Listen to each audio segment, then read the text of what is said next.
Good evening, guys. It's Monday night, so we know what time it is. It's our Facebook Live group. I am Tremaine from Mind Over Money.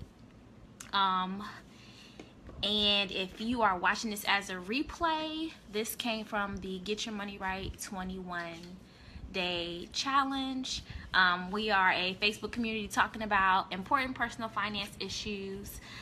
If you're interested in joining, feel free to contact the person who shared this with you or search for us in the Facebook group and request to join. Completely free, beneficial information.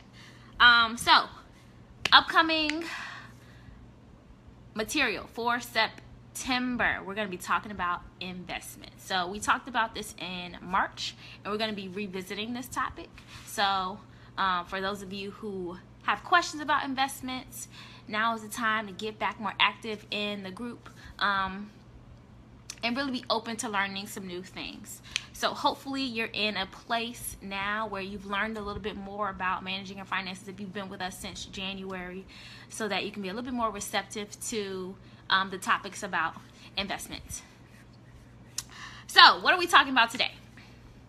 Today we are talking about tracking your finances daily and like what that looks like on a day-to-day basis, right? So I'm a huge advocate for budgeting. And while that is all fine and dandy, having an overall plan, like how do you stay on top of everything as it's happening throughout your day, right? Because it's not like you have this budget and then things just go according to whatever specific plan you have. Like money comes in and out your account all the time. So I just want to talk about like real things that happen, right? So has anybody ever gone to the grocery store, right? And early in the day, you checked your account, fine. You get to the grocery store and your card is declined. Has anybody ever like experienced that, right? So that's happened to me. I haven't always been the greatest at managing my finances, but like when that happens, you get this feeling of embarrassment, like, I knew I had money in that account, right? But then you go back later to see like several things have cleared your account, and money's been taken out since the time you last checked, right? So how do we counter that? How do we know exactly what's in our account when we're ready to spend money? We have all of these great tools. We have apps like Mint that tell us our spending, but like Mint, that app is not real time, right? So the information we get from Mint, it comes to us a day later after our transactions have cleared. And so in the moment, what we see is not exactly what's in our account. So how do we know exactly how much we have in our account? Fortunately, most of the larger institutions have apps, free apps, right? So, your Bank of America's, your PNC's, whoever you bank with probably has a free app that you can use on your phone where you can access your account and see what's in there when you're about to purchase something. A few things that are really good practices to have when you are spending is to check your account before you swipe, right? And so while this might be a little bit of a hassle, it'll keep you cognizant of how often you are spending it if you actually have the funds before you swipe, right? Because what might happen is you may have written a check and that could have cleared without you remembering that you wrote the check. You could have had some automatic ACH payments come out. Like if you set up your bills to draft out of your account automatically, like on the 15th or a specific day of the month, and you don't remember that it's happened. Like, so things like that could happen that we may not have like just gone to the grocery store and swiped our card, but things that we set up that we should have known were coming out could have slipped our minds. So staying on top of our finances and checking right before we're about to spend some money is a great way to help save us from that embarrassment of like, oh no, I knew I had money this morning. What happened between, 10 a.m. and 6 when you got to the store? And so another great way to stay on top of your finances is an old handy tool that I think a lot of us have either never seen or gotten away from, right? And it's this really cool thing. It's a checkbook register or a transaction register, right? And when I think about it, it reminds me of like a grandma. When I used to work in a financial institution, we used to have folks come in and be like, hey, can you help me balance my checkbook? And a lot of the times it was older people who wrote out every single transaction they've made. Like anytime money came in their account, anytime money was going out. And like they really wanted their checkbooks balanced to the penny. Which, thinking about it now, is like, oh my gosh, it's so tedious, right? But they know where every cent of their money has gone.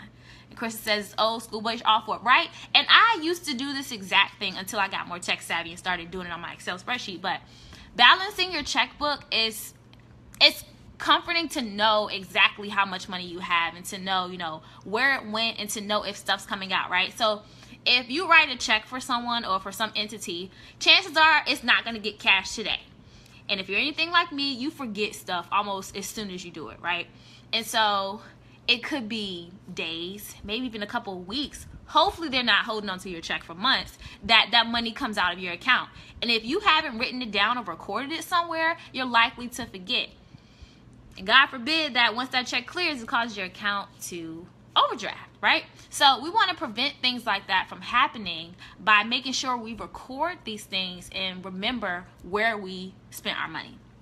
So, you know, having an Excel spreadsheet and having these apps that, you know, help us budget are all cool, but we really got to get back into like the basics of tracking our finances and really looking at what we're spending in more of a real-time sense. So if you have the luxury of having a financial institution that has a free mobile app, because everybody keeps their phone on them, right?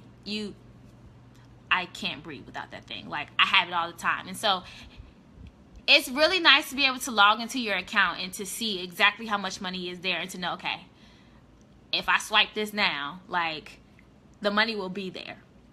So I highly, highly encourage you to download any app that your financial institution has so that you can stay abreast of what's happening. And if you aren't using the transaction register and you're like, oh my God, what is that? And you want to try it out, it's a great tool. You can go to your bank and get one for free. There might even be a nice financial rep there that'll help you and explain how to do it in a manner that's efficient. But I wouldn't stay around too long because they might charge you a fee for balancing your checkbook. So that's really all I have for you tonight. Really short and quick. I'm super excited for next month's 21-day challenge. I'm a huge proponent of investments. Like, that was my background. So hopefully you guys invite some friends to join us because we're cranking it up this month. Talking about ways to build our finances and ways to build our wealth. Because I don't want to have to work forever. I don't want you to have to work forever. And the way we do that is by putting our money to work for us. So we're going to put our money to work on Labor Day. But yeah, have a wonderful Monday night. And I will see you guys next week and talk to you in our group. Bye.